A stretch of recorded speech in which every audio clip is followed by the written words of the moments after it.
नमस्कार दोस्तों, स्वागत है आप सभी का एक बार फिर आपके अपने चैनल A1 स्टडी सर्किल पर।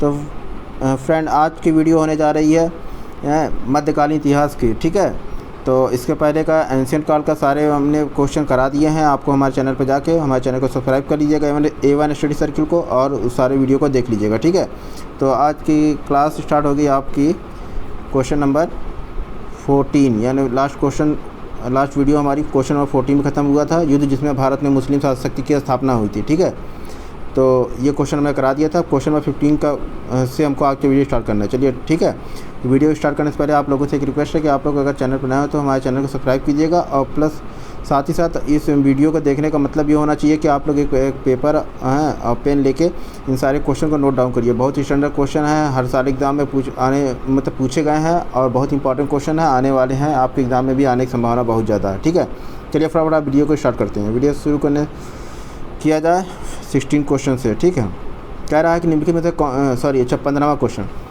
भारतीय गौरव यानी यश का अंतिम सूर्य किसके लिए प्रयुक्त हुआ था? अच्छा, ये क्वेश्चन शायद हो गया था। शिवाजी, पृथ्वीराज, राणा प्रताप, हेमू। 16 से हमको स्टार्ट करना था। ठीक है, चलिए बता देते हैं एक बार इसको फिर से। तो पृथ्वीराज को अंतिम सूर्य कहा जाता था। ठीक है, तो इसका बी ऑप्शन लगा लीजिएगा। अब हम चलते हैं 16 क्वेश्चन को डिस्कस करते हैं। 16वां क्वेश्चन कह रहा है, निम्नलिखित में से कौन सा शासक पृथ्वीराज चौहान के नाम से प्रसिद्ध है? पृथ्वीराज प्रथम, पृथ्वीराज द्वितीय, पृथ्वीराज तृतीय, या उपयुक्त में से कोई नहीं। ठीक है, तो बताइए 16वां क्वेश्चन क्या होगा? ठीक, इसका सही आंसर सब लोग ट्राई कीजिए एक बार। बिल्कुल सही, पृथ्वीराज तृतीय के नाम से प्रसिद्ध है। हाँ, पृथ्वीराज तृतीय को ही पृथ्वीराज चौहान के नाम से फेमस है ये बंद। ठीक है, चलिए अब हम नेक्स्ट क्वेश्चन पे आते हैं। क्वेश्चन नहीं बल्कि नेक्स्ट टॉपिक है ये है आपका नेक्स्ट टॉपिक, मध्यकालीन इतिहास का गुलाम वंश। पहले मध्यकालीन इतिहास में पहला टॉपिक हमने पढ़ाया था अरबों का आक्रमण और सिंध विजय। दूसरा पढ़ाया हमने मोहम्मद गौरी का आक्रमण, दिल्ली सल्तनत की स्थापना हो गई। अब गुलाम वंश की शुरुआत यहाँ से होती है, यानी स्लेव डायनेस्टी इंग्लिश में कहते हैं। तो गुलाम वंश का पहला सेक्शन शुरू होगा इल्तुतमिश। ठीक है, और उसके उत्तराधिकारी। तो चलिए, इससे रिलेटेड जितने भी क्वेश्चन आए हुए हैं, यही टॉपिक वाइज पढ़ने से ही फ़ायदा होता है। टॉपिक वाइज आप जितना भी आप पढ़ेंगे तो एक टॉपिक सीक्वेंस में ही पढ़ेंगे, तो अब उसके बाद सीक्वेंस से ही रिलेटेड आपका क्वेश्चन की कौन से काल में, कौन से समय में कौन से क्वेश्चन ज़्यादा पूछा गया। ठीक है, तो जैसे अब इल्तुतमिश सल्तनत काल की बात की जाए, सल्तनत काल से जितने क्वेश्चन आए हैं वो पूछा दिया जाएगा। हाँ, उसी तरह से आपका मुग़ल काल की बात होगी तो मुग़ल काल में। ठीक, तो चलिए फटाफट देख लीजिए क्या कह रहा है। मंगोल आक्रमणकारी, पहला क्वेश्चन। ठीक है, मंगोल आक्रमणकारी चंगेज़ खां का भारत की उत्तर पश्चिम सीमा पर, ठीक है, निम्न में से किसके काल में आया था? ये कह रहा है क्वेश्चन कि मंगोल आक्रमणकारी जो चंगेज़ खां था, वो आप लोग जान ही रहे हैं, भारत के नॉर्थ वेस्ट फ्रंटियर, ठीक है, इस सीमा पर किसके शासनकाल में आया था? मतलब यहाँ तक पहुँच गया था। अलाउद्दीन खिलजी के, इल्तुतमिश के, बलबन के, या ऐबक के? बताइए इसका सही आंसर क्या हो जाएगा? देखिए, आया हुआ क्वेश्चन है 93 का PCS का। ठीक है, तो ये हो जाएगा, इसका सही आंसर हो जाएगा option number B, Iltutmish. Iltutmish के समय में चंगेज़ खां भारत के उत्तर पश्चिम सीमा तक आ गया था। ठीक है, चलिए ये 17वां क्वेश्चन का बी ऑप्शन लगा लीजिए। नेक्स्ट क्वेश्चन पे आते हैं। क्वेश्चन नंबर 18 क्या कह रहा है, फटाफट देख लीजिए। गुलाम का गुलाम किसे कहा गया था? हाँ, मोहम्मद गौरी को, कुतुबुद्दीन ऐबक को, बलबन को, या इल्तुतमिश को? तो गुलाम का गुलाम इल्तुतमिश को, ऑप्शन नंबर डी लगा लीजिए। और क्यों कहा गया था? क्योंकि मोहम्मद गौरी का गुलाम था कुतुबुद्दीन ऐबक, और कुतुबुद्दीन ऐबक का गुलाम था इल्तुतमिश, तो इसलिए इसको गुलाम का गुलाम भी कहा जाता था। ठीक है, इल्तुतमिश, डी ऑप्शन लगा लीजिए इसका क्वेश्चन नंबर 18 का। नेक्स्ट क्वेश्चन चलते हैं, फटाफट देख लीजिए क्या कह रहा है। क्वेश्चन नंबर 19 कह रहा है कि भारत के किस मध्यकालीन शासक ने एकता व्यवस्था प्रारंभ की थी? ये कह रहा है एकता व्यवस्था को किस मध्यकालीन यानी सल्तनत काल के शासक ने एकता व्यवस्था शुरू की थी? ये क्वेश्चन में आपसे पूछ रहा है।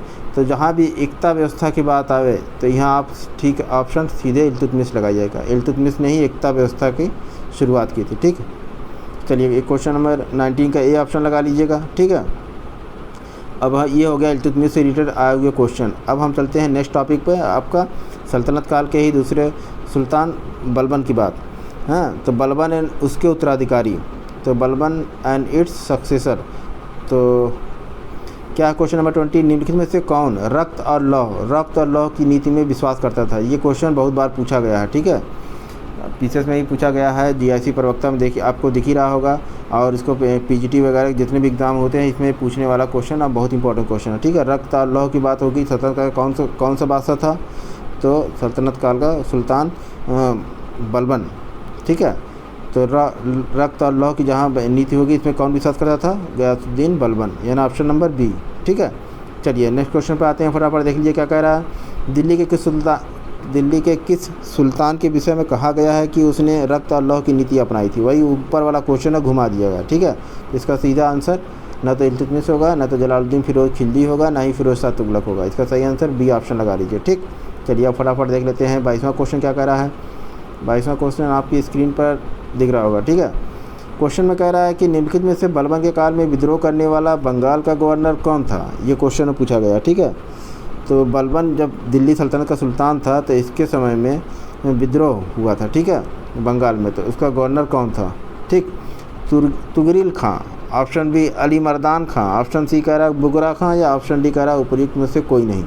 ठीक है, तो 22वें क्वेश्चन का सही आंसर क्या हो जाएगा फ्रेंड, फटाफट सब लोग ट्राई कीजिए। ऑप्शन हमने आपको बता दिया, तो बिल्कुल सही तुगरिल खां जो था ऑप्शन नंबर ए यही था जिसने बंगाल में गवर्नर था और उसने बगावत की थी। ठीक, चलिए अब नेक्स्ट क्वेश्चन पे आते हैं। इसका ये ऑप्शन लगा लीजिएगा। 23वां क्वेश्चन कह रहा है कि निम्नलिखित सुल्तानों में से किसने गढ़ मुक्तेश्वर की मस्जिद की दीवारों पर अपना शिलालेख में स्वयं को खलीफा का सहायक कहा था। खलीफा का सहायक कहा था किस सुल्तान ने। तो ये गढ़ मुक्तेश्वर में जो मस्जिद है, ठीक है, गढ़ मुक्तेश्वर कहाँ पड़ता है, गढ़ मुक्तेश्वर उत्तराखंड। ठीक है, यहाँ की मस्जिद की दीवारों पर अपने शिलालेख में स्वयं को खलीफा का सहायक कहा था। तो वो ऑप्शन नंबर ए है Balban, option number B Kaiqubad, option number C Jalaluddin Khilji, option number D कोई नहीं। तो इसका मतलब है कि ऑप्शन नंबर ए बलबन जो है गयासुद्दीन बलबन, इसी ने खलीफा का सहायक कहा था। ठीक है, ये ऑप्शन लगा लीजिएगा 23वें क्वेश्चन का। अब नेक्स्ट क्वेश्चन पर आते हैं। क्वेश्चन नंबर 24 कह रहा है कि निम्नलिखित सुल्तानों में से किसने पूरा एक वर्ष मेवों के दमन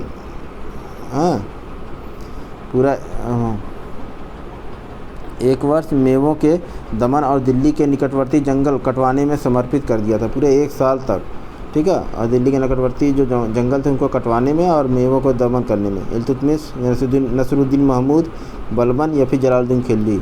तो ये ऐसा काम सिर्फ गयासुद्दीन बलबन ही कर सकता है। ठीक है, सी ऑप्शन लगा लीजिए इसका। 24वें क्वेश्चन का सी ऑप्शन लगा लीजिए। अब चलते हैं नेक्स्ट टॉपिक पे। चौथा है खिलजी वंश, गुलाम वंश।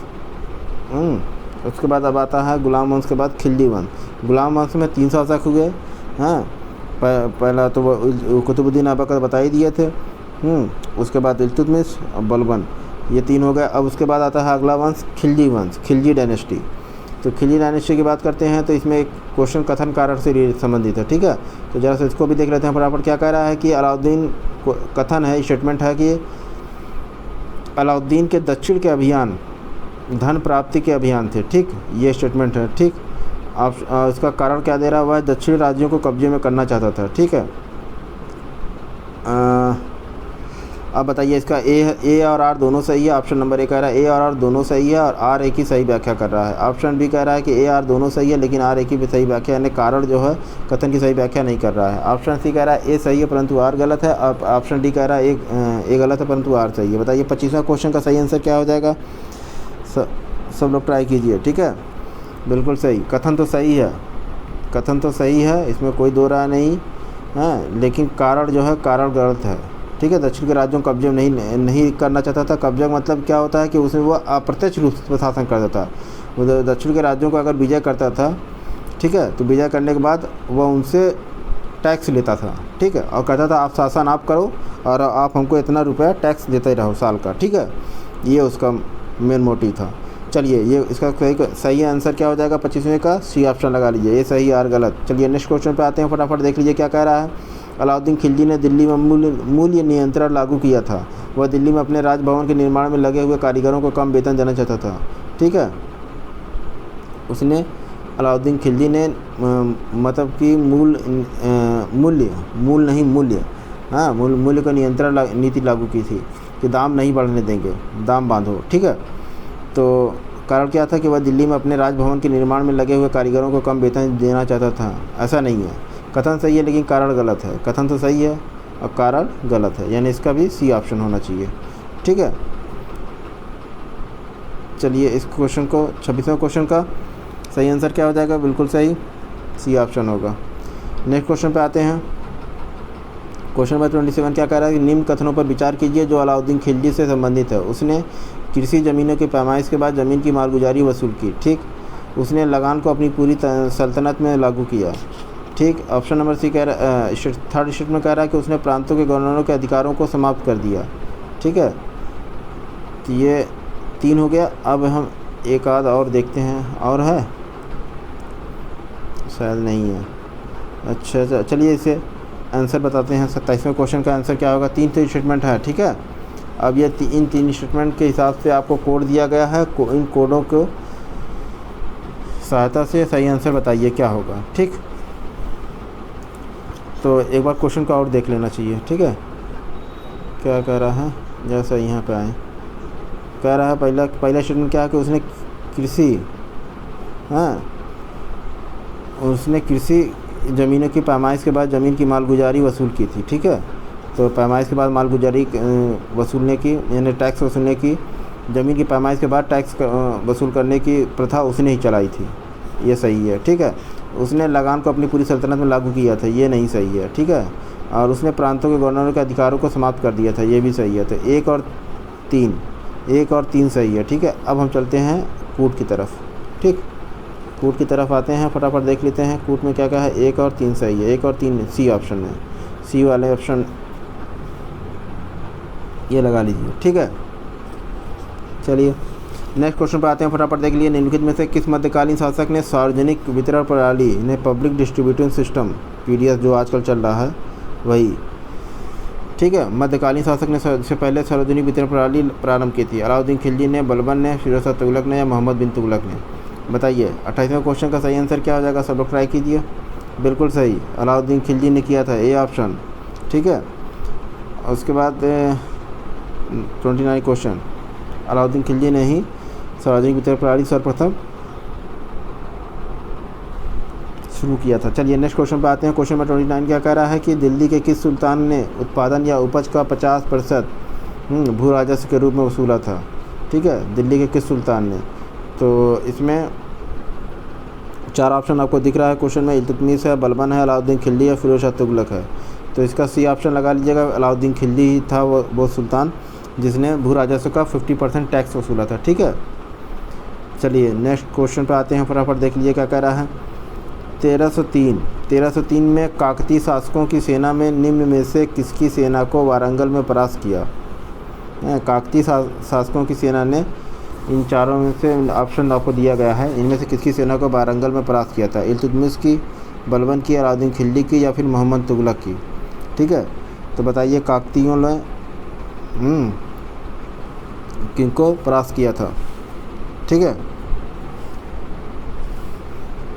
चलिए बिल्कुल सही, इसका सही ऑप्शन हो जाएगा अलाउद्दीन खिलजी की सेना को परास्त किया था काकतीय शासकों ने। ठीक है, वारंगल कहाँ पड़ता है आपके? उड़ीसा में पड़ता है। ठीक, चलिए नेक्स्ट क्वेश्चन पर आते हैं। क्वेश्चन नंबर 1306, अच्छा सही 31वां क्वेश्चन है। 1306 ईस्वी सन के बाद अलाउद्दीन खिलजी के समय में दिल्ली के सुल्तान तथा मंगोलों के बीच सीमा क्या थी? 1306 ईस्वी की बात हो रही है जब अलाउद्दीन खिलजी दिल्ली का सुल्तान था। ठीक है, उसके मंगोलों के बीच में सीमा क्या थी? ठीक है, यानी बॉर्डर। ब्यास नदी थी, रावी, सिंधु या सतलज? ये क्वेश्चन 4 ऑप्शन आपको दिए गए हैं। आप बताइए इनकी सहायता से फटाफट कौन सा सही आंसर हो जाएगा। तो बिल्कुल सही, सिंधु नदी थी जो कि वही सीमा थी, बॉर्डर बनाती थी किसका? दिल्ली सल्तनत का और मंगोलों के बीच। ठीक, चलिए 31वें का सी ऑप्शन लगा लीजिएगा। 32वें क्वेश्चन पर आते हैं। सरकी सुल्तानों के शासनकाल में निम्न स्थानों में से किसे पूर्व का सिराज कहा जाता है? देखिए ये क्वेश्चन बहुत बार पूछा गया है। पूर्व का सिराज बहुत इंपॉर्टेंट क्वेश्चन है और बहुत बार पूछा गया है। आगरा को, दिल्ली का, जौनपुर को, वाराणसी को? तो बिल्कुल सही, सी ऑप्शन लगा लिए, जौनपुर को पूर्व का सिराज कहा जाता है। ठीक है, चलिए नेक्स्ट क्वेश्चन पर आते हैं। 32 के बाद नेक्स्ट क्वेश्चन आता है 33। कह रहा अलाउद्दीन खिलजी के निम्न सेनाध्यक्षों में से कौन सा तुगलक वंश का प्रथम सुल्तान बना? निम्न सेनाध्यक्षों में से कौन सा तुगलक वंश का प्रथम सुल्तान बना? तो गाजी मलिक,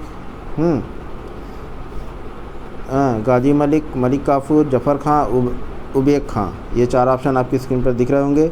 चलिए बताइए इसका 33वें क्वेश्चन का सही आंसर क्या हो जाएगा? बिल्कुल सही, गाजी मलिक, ऑप्शन नंबर ए।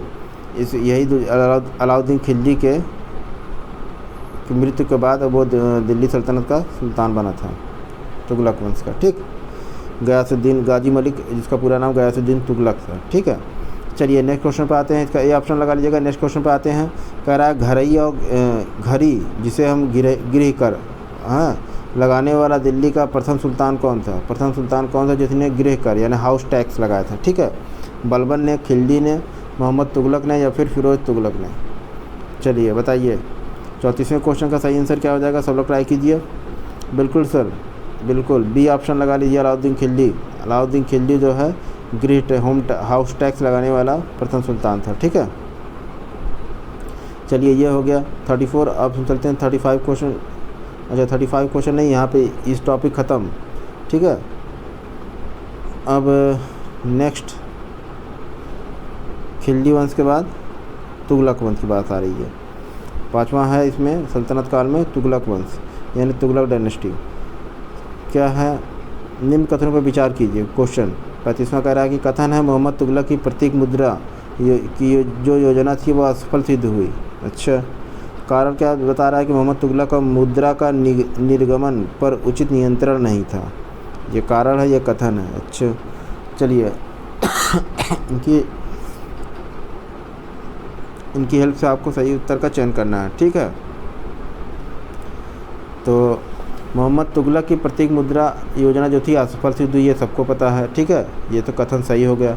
मोहम्मद तुगलक का मुद्रा का निर्गमन पर उचित नियंत्रण नहीं था, यानी घर घर टकसाल बन गए थे और सब जगह सिक्के ढाले जा रहे थे। ठीक है, यानी कथन भी सही है, कारण भी सही है। कथन के अकॉर्डिंग कारण जो है इसका स्टेटमेंट की सही व्याख्या भी कर रहा है। तो ए आर दोनों सही जब होता है तो ऑप्शन नंबर ए जो होता है वही सही होता है। ए और आर दोनों सही है, आर एक ही सही व्याख्या भी कर रहा है, यानी कारण जो है कथन की सही व्याख्या भी कर रहा है। नेक्स्ट क्वेश्चन पे आते हैं। क्वेश्चन नंबर 36 कह रहा है, इसका ये ऑप्शन लगा लीजिएगा आप लोग, इसका ये ऑप्शन लगाइए। अब चलिए 36 क्वेश्चन पे आते हैं। मोहम्मद बिन तुगलक अपनी राजधानी दिल्ली से ले गया था कहाँ पे? मोहम्मद तुगलक ने अपनी राजधानी को दिल्ली से कहाँ ट्रांसफ़र किया था? दौलताबाद, कलिंजर, कन्नौज या लाहौर? तो ऑप्शन नंबर ए लगा लीजिए, दौलताबाद। दौलताबाद, दिल्ली से दौलताबाद एक कहावत भी हो गई थी। ठीक है, चलिए कि दिल्ली से दौलताबाद खाली घूमते ही रह गए। ठीक, चलिए मोहम्मद तुगलक ने अपनी राजधानी दिल्ली से दौलताबाद कर दिया था। ठीक है, यह है आपका ए ऑप्शन, इसका सही आंसर। नेक्स्ट क्वेश्चन पे आते हैं। देखिए कितना इंपॉर्टेंट सारे क्वेश्चन करा रहे हैं भाई। 37वां क्वेश्चन कह रहा है, मूर देश का यात्री इब्न बतूता किसके शासनकाल में भारत आया था? मूर देश का यात्री इब्न बतूता जो है किसके शासनकाल में भारत आया था, ये क्वेश्चन पूछ रहा है। ठीक है, मोहम्मद बिन तुगलक के, बाबर के, अकबर के या महमूद गजनवी के? बताइए 37वें क्वेश्चन का सही आंसर क्या हो जाएगा? ठीक, मोहम्मद बिन तुगलक के, बी ए ऑप्शन लगा लीजिए। ठीक है, इसके शासन में मूर देश का यात्री जो इब्न बतूता था, वो मूर देश किसे कहते हैं? मोरक्को। पहले इसको सल्तनत काल यानी कि मध्यकालीन भारत के इतिहास में इसको मूर देश के नाम से जाना जाता था, जिसको आज मोरक्को कहा जाता है वर्तमान में। ठीक, चलिए तो यात्री था इब्न बतूता, वो भारत आया था मोहम्मद बिन तुगलक के शासनकाल में। 37वें क्वेश्चन का ए ऑप्शन लगा लीजिए। ठीक, चलिए नेक्स्ट क्वेश्चन पर आते हैं। इतिहासकार बदायूनी ने किसकी मृत्यु पर कहा था कि सुल्तान को अपनी प्रजा से और प्रजा को अपने सुल्तान से मुक्ति मिल गई? ठीक है, अलाउद्दीन खिलजी की मृत्यु पर, या बलबन के संदर्भ में, या इल्तुतमिश के, या मोहम्मद बिन तुगलक के? सही सबको पता है कि ये जो इतिहासकार बदायूनी महोदय कहे थे वो मोहम्मद बिन तुगलक के संदर्भ में कहे थे। ठीक है, ये प्रजा को अपने से राजा से और राजा को अपनी प्रजा से मुक्ति मिल गई। ठीक, चलिए नेक्स्ट क्वेश्चन पर आते हैं। क्वेश्चन नंबर 39 कह रहा है, दिल्ली सल्तनत का सर्वाधिक विद्वान शासक जो खगोल शास्त्र, गणित, आयुर्विज्ञान सहित अनेक विधाओं में माहिर था। हाँ, सबसे काबिल शासक अगर था तो वह दिल्ली सल्तनत का वो जो कि खगोल शास्त्र, ठीक, एस्ट्रोलॉजी, गणित और आयुर्विज्ञान अनेक विद्याओं में माहिर था। तो वो कौन था? 4 ऑप्शन है, इल्तुतमिश, अलाउद्दीन खिलजी, मोहम्मद बिन तुगलक या फिर सिकंदर लोदी? बिल्कुल सही, मोहम्मद बिन तुगलक। सी ऑप्शन लगा लीजिए। मोहम्मद बिन तुगलक की चाहे उसकी योजनाओं पे आप कुछ भी टिप्पणी करें, लेकिन वो उस समय दिल्ली सल्तनत का सर्वाधिक विद्वान शासक था। ठीक है, चलिए सी ऑप्शन लगा लीजिए। 40वें क्वेश्चन पर आते हैं। निम्न में से किस राजवंश के अंतर्गत विजारत चरम उत्कर्ष पर था? मतलब विजारत का गोल्डन टाइम था। ठीक है, एक्सट्रीम पोजीशन। इलवरी, खिलजी, तुगलक या लोदी? तो बिल्कुल सही, तुगलक और मोहम्मद बिन तुगलक के शासनकाल में हैं अंतर्गत बिजारत का चरम कोर्स हुआ। ठीक, बिजारत का चरम कोर्स किसके शासन काल में हुआ? मोहम्मद बिन तुगलक के काल में हुआ। इसका सही ऑप्शन लगा दीजिए। चलिए फ्रेंड, यहाँ पे 40 क्वेश्चन हमारे कंप्लीट हो जाते हैं। नेक्स्ट क्वेश्चन 41वें क्वेश्चन से हम अपना वीडियो स्टार्ट करेंगे। ठीक है, वीडियो अगर पसंद है तो लाइक कीजिएगा, चैनल पर नए आए हैं तो इसको सब्सक्राइब कर लीजिएगा और साथ ही साथ बेल आइकन को प्रेस कर लीजिएगा ताकि जो कि हम वीडियो बनाएं वो आपके पास पहुंचने चाहिए। मिलते हैं फ्रेंड नेक्स्ट वीडियो में। बाय बाय, टेक केयर, जय हिंद, जय भारत।